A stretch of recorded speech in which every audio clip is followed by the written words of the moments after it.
Hello, everyone. Last week I talked to you about conflict management, and at this time I'm going to talk about work and life balance. I think this is a very actual topic, and I hope you will enjoy it. I'm going to give you a few tips, a few ideas, and when we have our live session together, we will be able to discuss the topic more throughoutly. Okay, let's start with a quote. Probably you have heard of that before. It goes, and I'm going to read it. No one on his deathbed ever said, I wish I had spent more time at the office. I think we can all agree with that work is very important, but at the same time, this is not everything that we have in our life. So, when we come and talk about work and life balance, first of all, it would be nice to have some kind of definition. So, I'm going to give you one. So, what is work and life balance? Work and life balance is a broad concept including proper prioritizing between work, career, and ambition, and life, which includes health, pleasure, and family. Okay, so let's look at life. How is our life and what we would like to achieve here? First of all, I mentioned hobbies. Hobbies are important because it's not only that we have to work for a living, but also we really have to enjoy what we have, and this is our life. Of course, the second, family. Family, loved ones are seriously the most important in our life, as the quote said, that nobody ever regretted spending time with them instead of working. So I think when we are talking about our life, it's good to think of the people that whom we love and also the things that we like to do. Also, as human beings, we have private goals, and these goals are not always aligned with our corporate goals. But the best would be, the best would be to actually have a life and live a life where work and our private life can be accompanying each other. So, on the other hand, we talked about our private life until now. On the other hand, work includes our tasks, everything that we have to do. It depends. If you are a student, of course, you have different tasks at your university. There are assignments. For example, you have to come to my virtual classes. It's something that you might not always would love to do, but you have to. I hope you still like it. And of course, if you are working at a company, it's even more complicated because the hierarchy is there. So it means that if your supervisor is telling you to come and do something, you actually have to do it. And also, as I said, that in private life you have your personal goals. If you are working for a company, you have to follow their goals, and hopefully you will like that place. That's why you are going to stay there. So basically, we have to juggle with these two sides of our life, work and life. Okay, but what happens if there is an imbalance? Because actually, this is the biggest problem if there is some kind of imbalance. Because if we feel that we can do everything that we like in our free time, we have actually, in fact, free time, I think it's easier to go to work. And I have heard one saying earlier, it said that if you don't like Mondays, probably that means that you don't do something, you don't do everything in a good way. So that means that you should choose a workplace or a task or something, a career for yourself where you actually enjoy Mondays and you like to go to work. So what happens when there is an imbalance? First of all, imbalance can become a reality because there's some kind of increased responsibility at work. It can happen to you if you face new challenges. Maybe there is a new role that you are playing at your company. Maybe you get promoted, or maybe there's something else that is happening and the requirements and the responsibilities are actually higher. Or also the increased responsibilities at home. You can think of any new situation that you are facing. Think about nowadays, as we all face that we have to homeschool our kids, which is a very new responsibility for many people.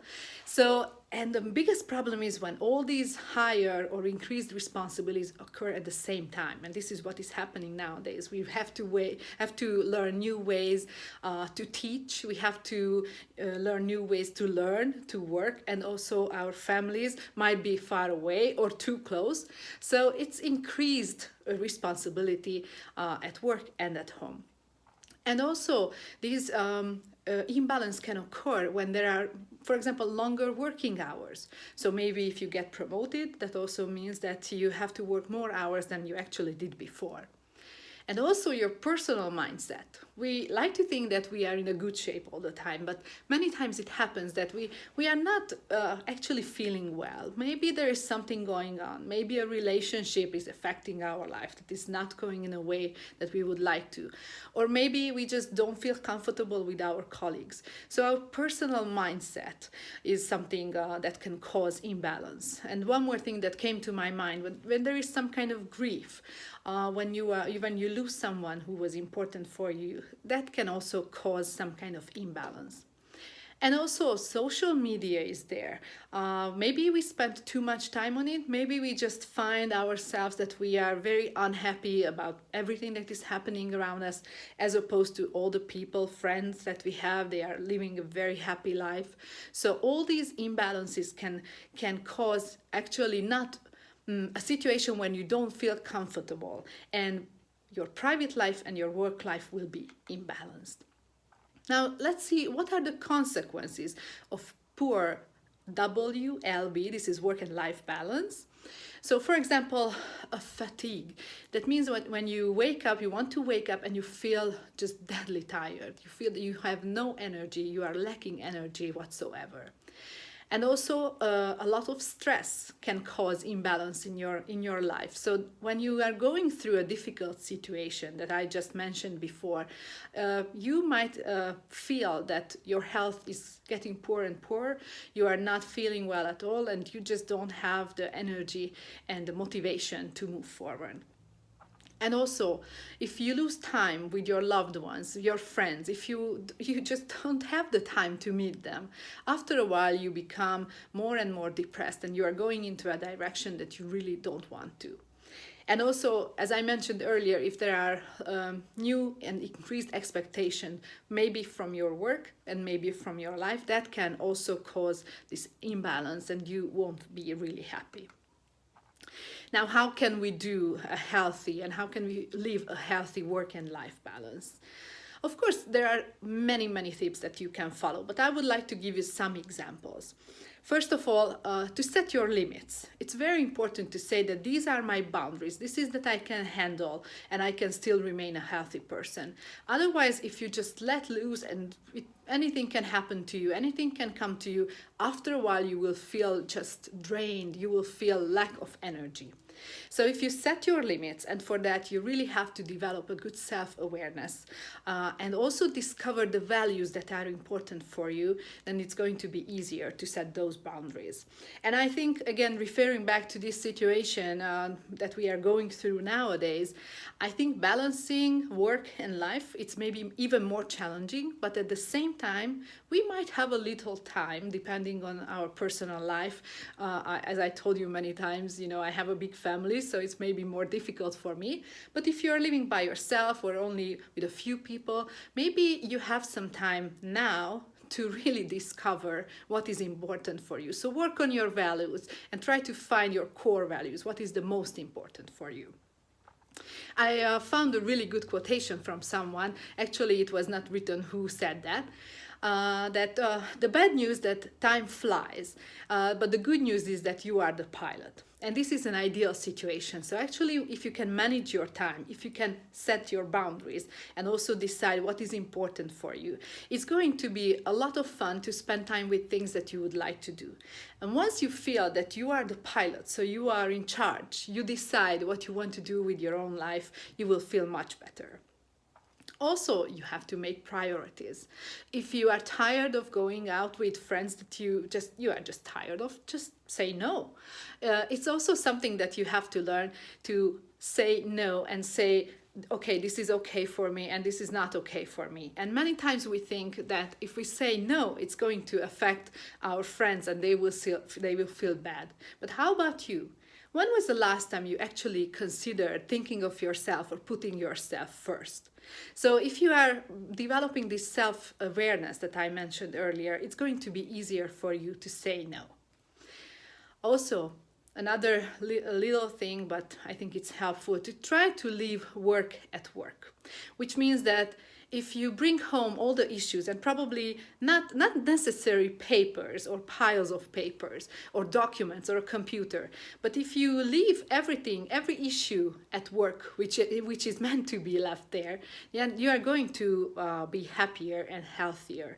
And again, this situation that we are going through right now, it brings up also issues about that. How can you leave work at work if you're working at home? So this is kind of a danger or a disadvantage of working from home. Okay, another thing, maybe one more tip, that take advantage of your options. Make sure that you know what are the options for you to work flexible hours, to share a job with someone, or maybe work remotely. This is what we do. And in many companies, people had to fight for it actually to get the right to work from home. Maybe not all the time. Sorry, but once in a while. So now, as we are experiencing it, we can figure it out whether we like it or not. Okay, of course you have to care for yourself. I said that earlier, but how? How to care for yourself? First of all, it's very important to eat a healthy diet. And it doesn't only mean that you have to really pay attention to your weight. Also, that's important, to do some sports and to be in control of that. But I think, especially nowadays, let yourself eat what you want in terms of comfort food. I have heard it in the radio from someone that when you are dealing with your kids at home and they want to eat spaghetti all the time, this is really not the time for them to be trained to eat healthier. I mean, of course, healthy food is important, but it's also important to feel at home, to feel comfortable, and try to help your body to actually work in a way that it will be the best for you. So eat healthy, eat the amount of food that is needed for you, not more, not less, just find a balance here too. Another classic, get enough sleep. It's very tempting when you are working from home nowadays to stay up really late and really watch all your series that you wanted to. But at the same time, it's not a continuing weekend, what we are living right now. So you have to be aware of that going to bed early, it will prepare you, it will give you the energy for the next day to continue working. And maybe if you lack a good sleep, a good night's sleep, you will feel more depressed, more tired, less motivated. So try that. After eating a healthy diet, make sure that you get enough sleep. Also, make time for relaxation, because again, going back to that, nowadays we are facing that issue, how to balance our life and work if we stay at home, if we work from home. So make sure that you set a certain amount of time only for relaxation and rest. And that means maybe after maybe half an hour, 50 minutes, 90 minutes, maybe after a lesson, if you are a student, just make sure you stand up, you move around a little bit and take a break, because it's going to be very crucial for you in order to continue for a long time. So setting boundaries and setting limits for your work, it also helps you to continue for a while, because it seems that we are going to work like that for a while.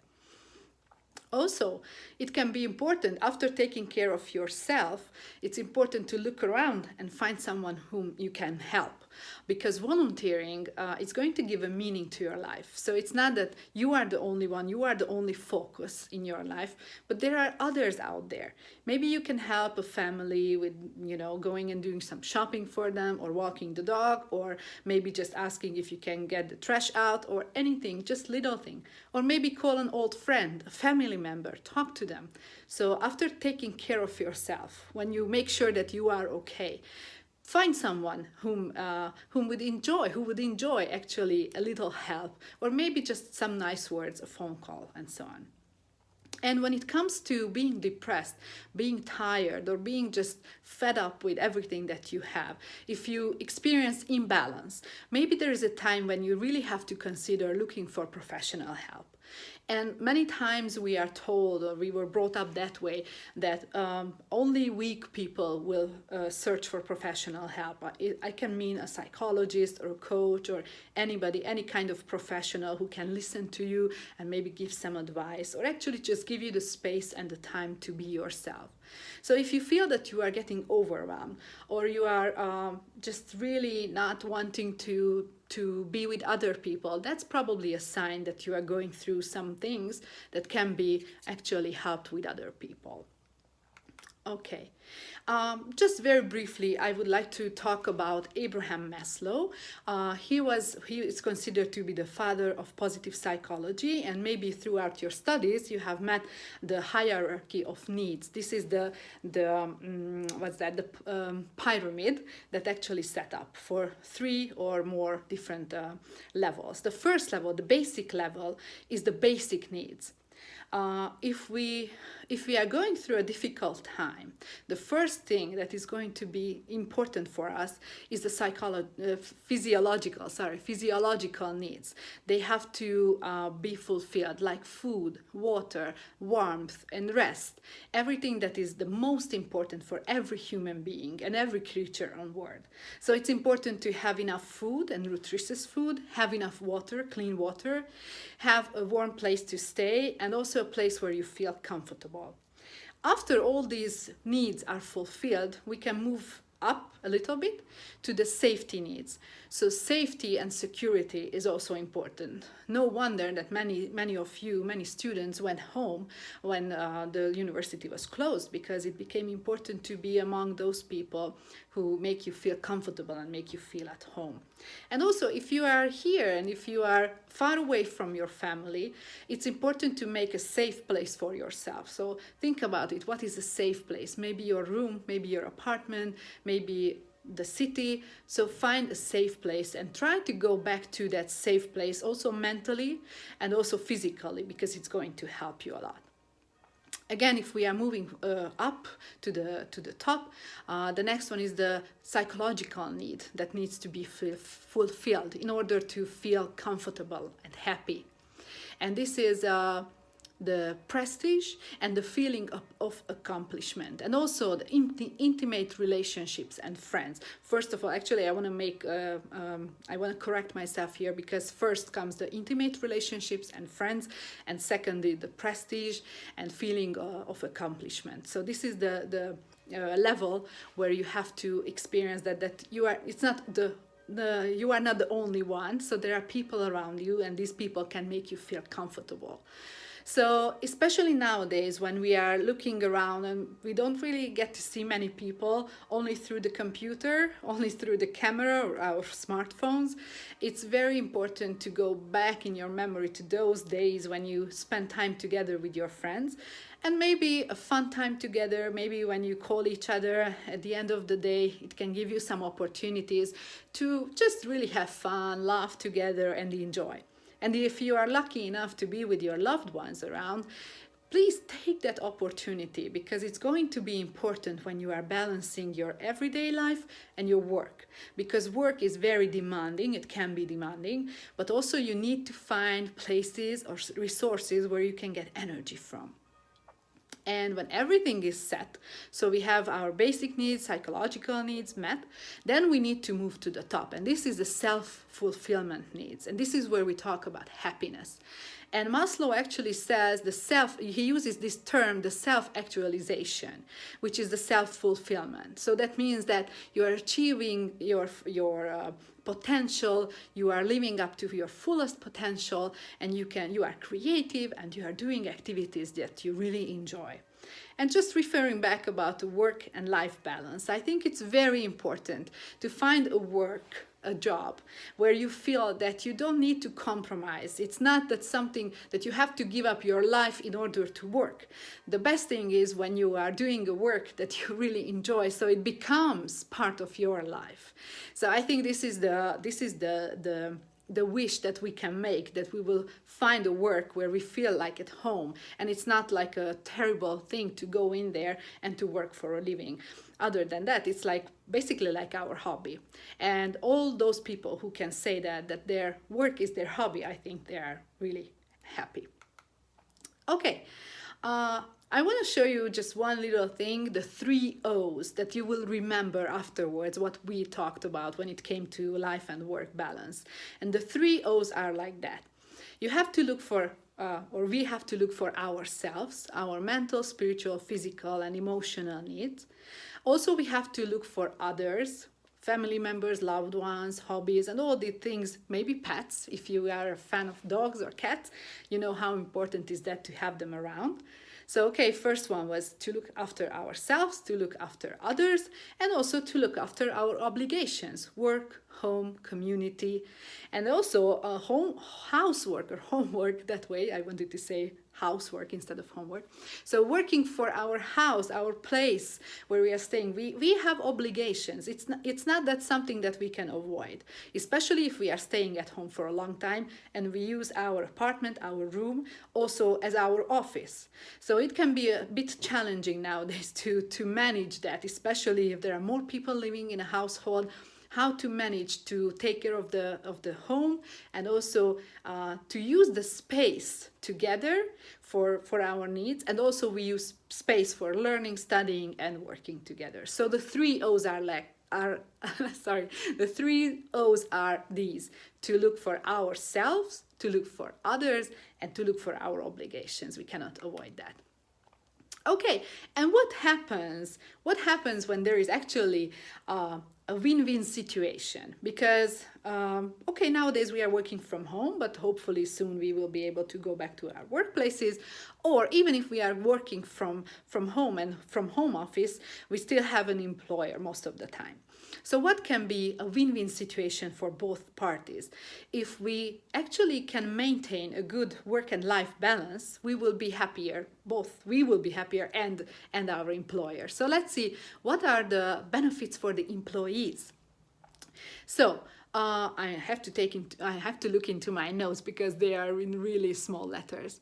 So the first one is improved on-the-job and off-the-job relationships. I mentioned it before, how important is that to maintain a good relationship with your loved ones.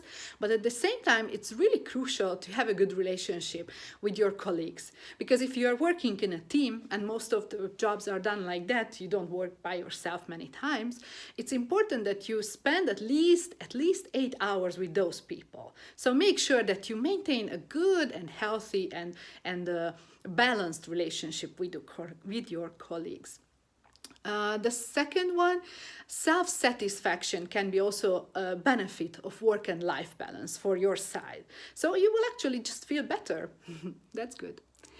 Another one is improvement in one's health and well-being. Of course, it's an improvement and it's a benefit for you if you feel healthy, if you are feeling full of energy, if you don't have to take sick days off because you are just lacking energy. So if you are feeling well, you are balancing well your life and your work, then you will have this experience. And also, there is more value and balance in an everyday life. And this is what we are looking for. As I mentioned it before at Maslow's pyramid, as we are going higher to the highest level, we have to have a very solid base. So that means that we just have to have enough food, water, warmth, and so on. And then if we fulfill those needs, then we can move forward and we can actually live a happier life. And on the organization side, the benefits are increased productivity, because obviously people who are happier and more balanced, they will be more productive. A reduction in staff turnover and recruitment costs. Of course, just a few months ago, that was such a big problem at most of the companies, that people left companies after a while because they didn't feel well. So if they didn't feel well, that means that they left, and when the companies had to hire new people, there was a high cost of training them and also starting it over and over and over, this process. So it's very beneficial for companies and organizations as well if they have employees with really good work and life balance. Also, improve morale, of course, because if there are happy and content people working for that company, the company itself will be a happier place, so the working morale is going to be better. And also better teamwork and communication. It's much easier to communicate assertively when you are well rested, when you feel that you can balance these two roles. So you are not just trying to figure it out how to run from one place to another and feeling overwhelmed all the time. If you can handle that, it's much better, and you are going to be a better employee for your company. And of course, I could go on forever, but I don't want to take your time. We will be able to discuss this topic tomorrow and Wednesday, so next time when we see each other. I just want to finish with a quote from Michelle Obama, the former First Lady. She said, "We need to do a better job of putting ourselves higher on our own to-do list." And this is what I would like to leave it here as a message. So make sure when you are dealing with work and life balance issues, make sure that you put yourself first once in a while. Of course, there are times when you have to compromise, but make sure that you don't forget about your own self, because this is the body, this is the mindset, this is the mind that you are using, and I'm really sure that you can be very beneficial for your company and for your family and for your other communities. So see you soon. This was the second video. It was about life and work balance, and I will see you next week. Bye bye.